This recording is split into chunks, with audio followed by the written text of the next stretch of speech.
Heard of Tren de Aragua? They're a fully operational crime syndicate bringing firepower straight into America's streets. This isn't about a handful of desperate migrants committing petty crimes.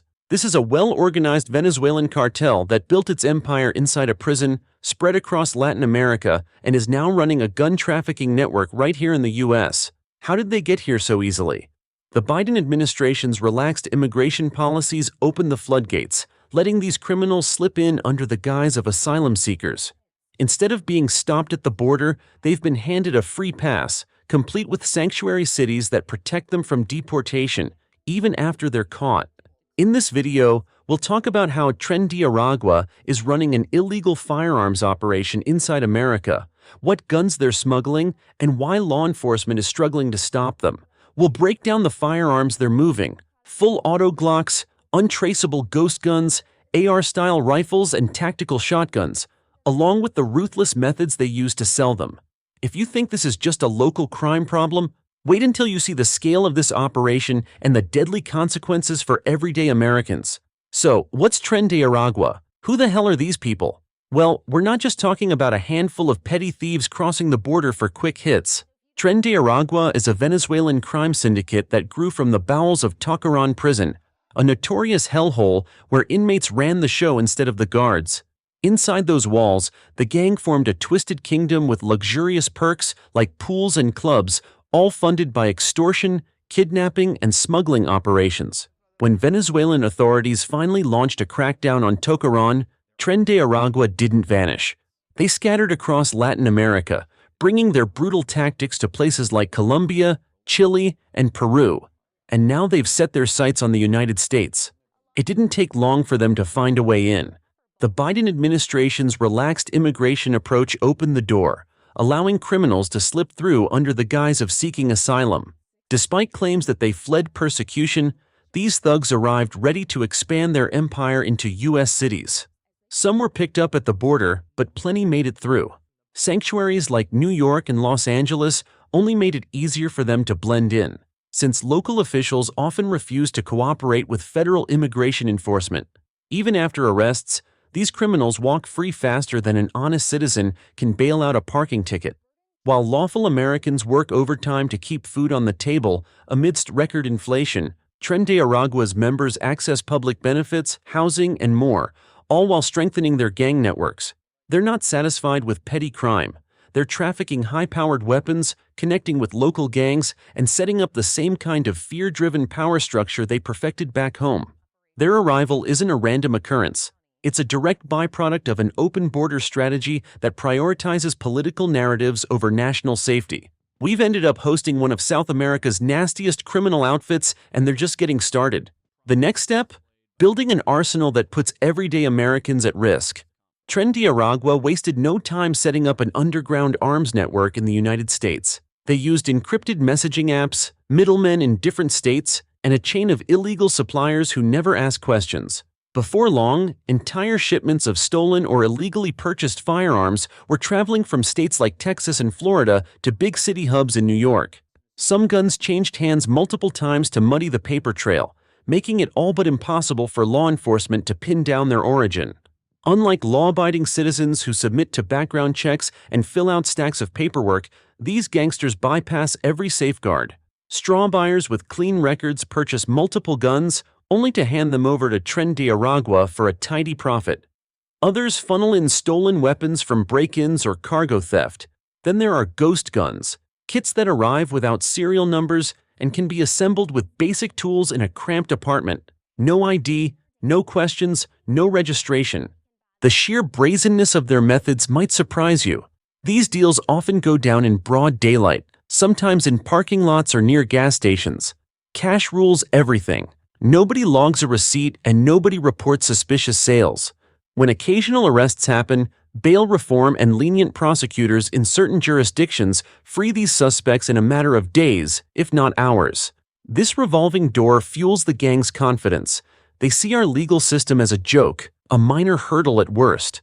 Law enforcement officials in cities like New York are struggling to keep up.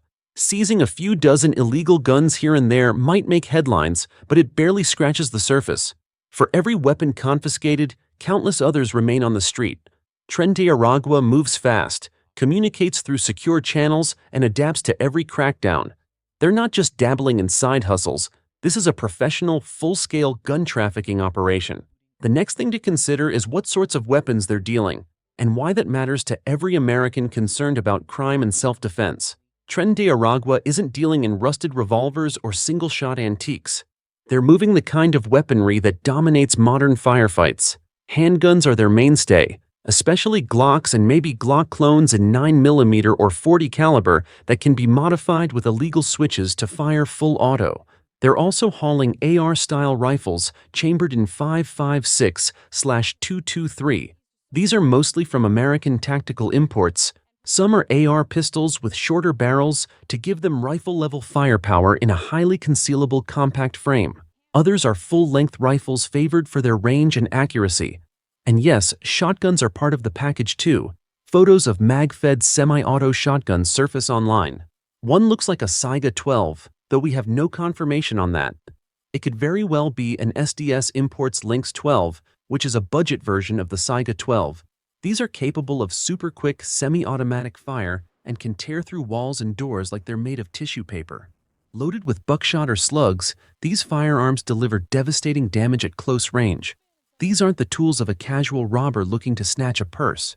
This arsenal is designed to outgun rivals, intimidate neighborhoods, and wage battles against anyone who dares stand in their way. Standard handguns might be enough for a quick holdup, but Tren de Aragua appears ready for something more. The presence of rifles and shotguns indicates a willingness to escalate violence, especially if they face opposition from law enforcement or other criminal organizations. Meanwhile, responsible gun owners face lengthy waiting periods, constant scrutiny, and a litany of regulations. Criminals skip all of that. If they can't buy a gun illegally, they build one. If they can't build it, they steal it.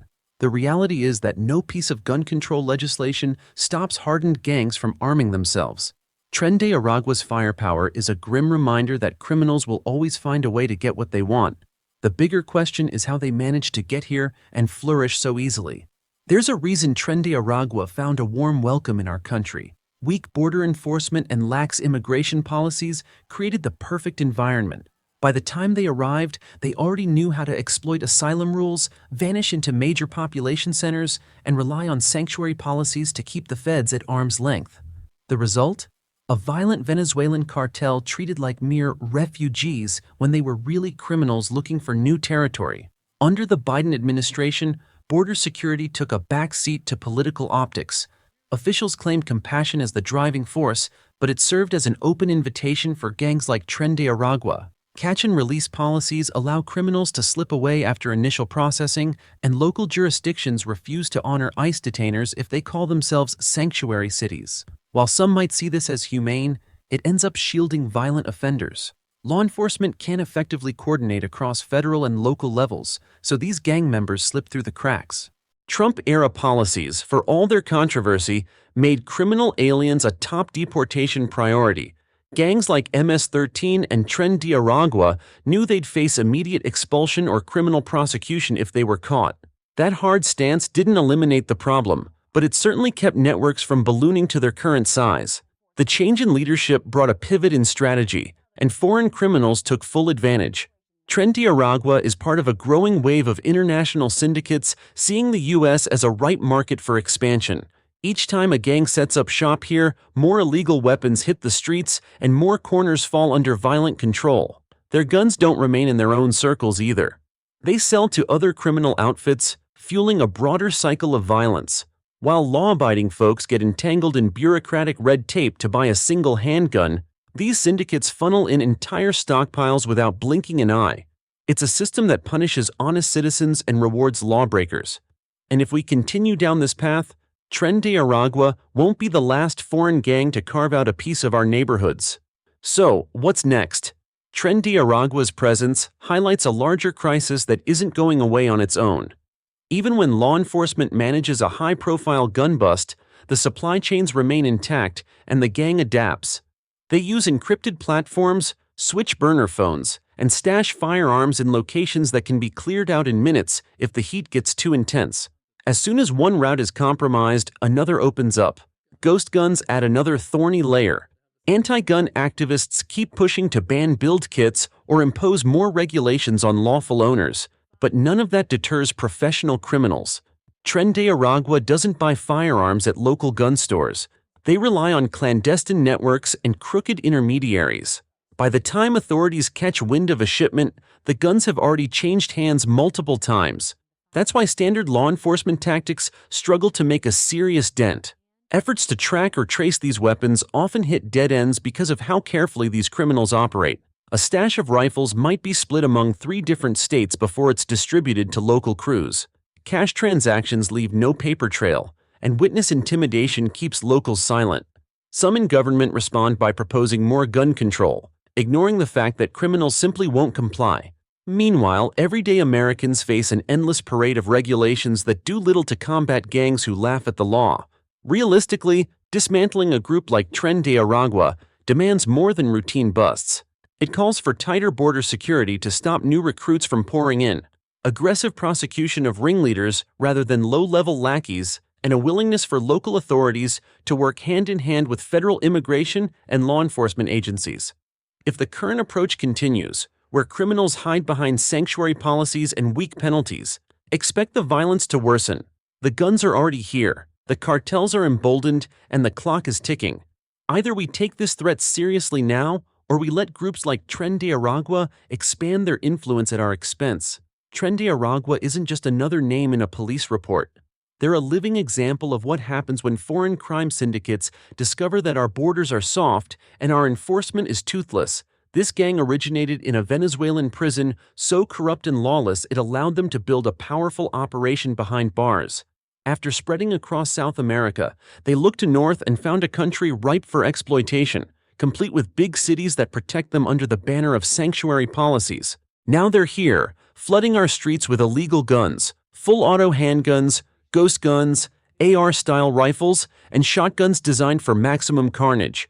They collaborate with other criminal groups, sell to drug dealers, and expand their territory unchallenged. Meanwhile, honest Americans face new gun laws that inconvenience lawful owners but do nothing to thwart black market dealers. Anti-Second Amendment politicians scold law-abiding citizens as if that will stop hardened criminals from getting their hands on serious firepower. If we don't act, Tren de Aragua will be the blueprint for every cartel or gang looking to set up shop here. Stopping them isn't about turning the U.S. into a police state. It's about common-sense measures that prioritize national security, vetting individuals at the border, deporting known criminals, and prosecuting traffickers with real consequences. We also need to expose the hypocrisy in punishing legal gun owners while ignoring the root cause of illegal arms in our communities. Americans deserve the right to defend themselves, especially when gangs like Tren de Aragua have zero regard for human life. Let's stand up for our safety, our neighborhoods, and our constitutional liberties. Share this message, speak out, and demand that our leaders take real action. The longer we wait, the more entrenched these gangs become, and the steeper the price we'll pay in blood and lost freedoms. If we fail to stop them, we risk losing the very freedoms that define us as Americans. Drop your thoughts in the comments. And if you want more people to see just how bad this has gotten, hit that like button, share this video, subscribe, and turn on notifications, because the more we expose the truth, the harder it becomes for the government to ignore it.